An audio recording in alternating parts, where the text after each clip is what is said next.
Hello and welcome. I'm Lynn Fries, producer of Global Political Economy, or GPE News Docs. While most countries are focused on coping with COVID-19 and its aftermath, some rich countries are pursuing an expansionist free trade agenda at the World Trade Organization. One example of this is an effort underway to establish new rules globally for digital trade. Digital Trade Rules, a disastrous new constitution for the global economy by and for big tech, authored by Deborah James, was the topic of a recent book launch and webinar. This report features highlights of some key points contributed by Deborah James at that webinar. We go now to our featured clips. Thank you so much to the Rosa Luxemburg Stiftung for publishing the paper and for organizing this seminar, and to Roland and to all of my excellent co-panelists. Welcome everyone, thank you for being here today. Just to say, our World is Not for Sale is a global network of about 250 groups from the global north and south, from about 50 different countries. And we oppose the current model of corporate globalization, and we work together for a democratic, sustainable, and fair multilateral trading system. So today, I'm going to share with you three major points. We're here to talk about the digital trade rules that the big tech corporations are pushing in the WTO and in other forums. So I'm going to talk about the origin of the talks. Why are we having this discussion? I'll give you a brief status update, and then I'm going to focus on the implication of the rules. So, couple of basic points. Technology obviously can stimulate prosperity and development. It can bring us closer together and help build sustainable livelihoods. We are not anti-technology, but it can also constrain development. It can exacerbate inequalities, and it can destroy jobs and ways of life.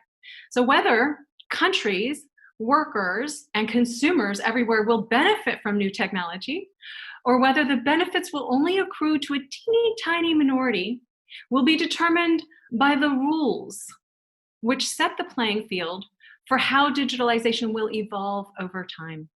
And the important point is, who is setting those rules? Now, one of the best investments that corporations can make is to change the rules under which they operate so that they can extract greater profits from the economy while preventing their competitors from having a level playing field.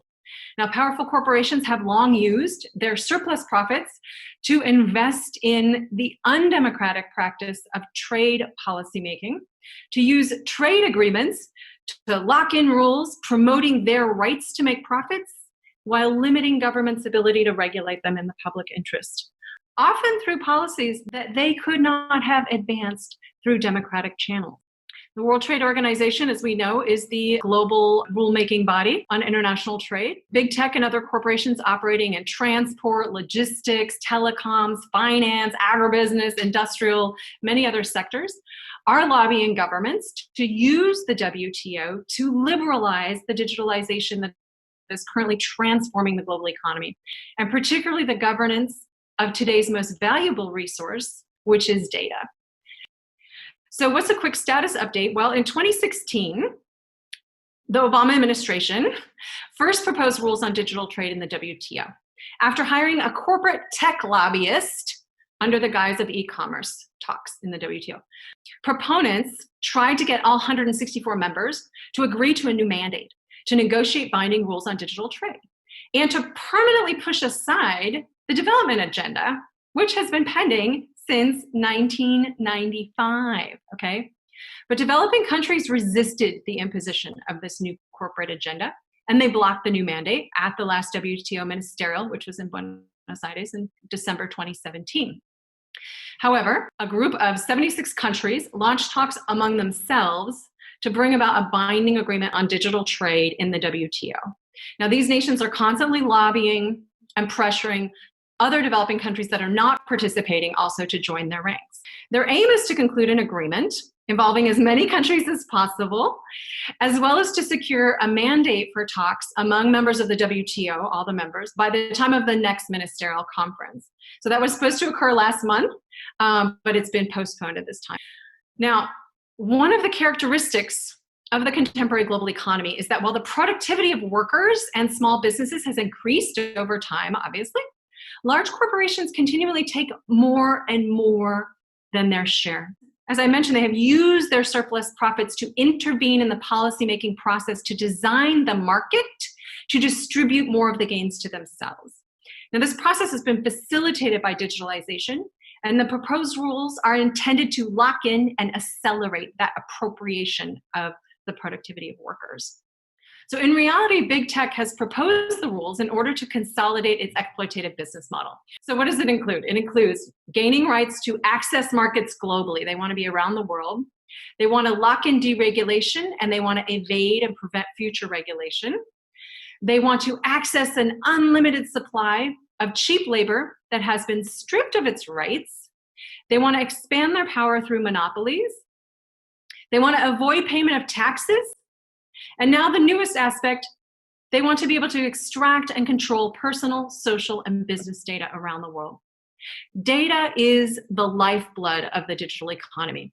So whichever firms dominate artificial intelligence in their sectors by virtue of their big data set will dominate their industries. Think about the fact that US-based big tech transnational corporations, Google, Apple, Facebook, Amazon, and Microsoft, are now 5 of the 6 largest corporations in the world. Now, the proponents are disguising their proposals in the Trojan horse of being able to unleash development through the power of micro, small, and medium enterprises using e-commerce. These are not e-commerce rules. They go far beyond e-commerce and would result in the liberalization of all aspects of the economy. They really represent a new constitution, binding global rules on the entire digital economy written by big tech for its own benefit. Now, these rules were already in the Trans-Pacific Partnership.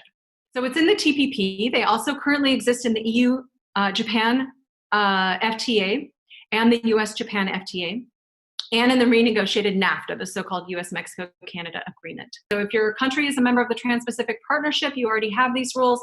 If you're part of USMCA, if you are EU with Japan, you already have them. But that doesn't mean that they have to be exported to the whole world, because they are much harder to change if they are agreed in the WTO. Between the EU and Japan, you can change it when you finally decide that it makes no sense for your countries. But we need to not happen in the WTO. We need to make a change, and we need to make sure that our activities that we're advocating for, if they're economic justice, racial justice, data privacy, whatever, that they include also paying attention to the rules that are being developed globally. And we have lots of room for growth within our World Is Not for Sale, for more groups to join, to participate in this fight. We need to make a change, and we need to get the rules that we need: worker rights, more taxation, anti-monopoly, and stop them from implementing the rules that they want, which will really have such a devastating impact on our lives for the future. Because once you get these rules in the WTO, forget ever changing them. That is a problem. We have to leave it there. Many thanks to the organizers and all participants of this event.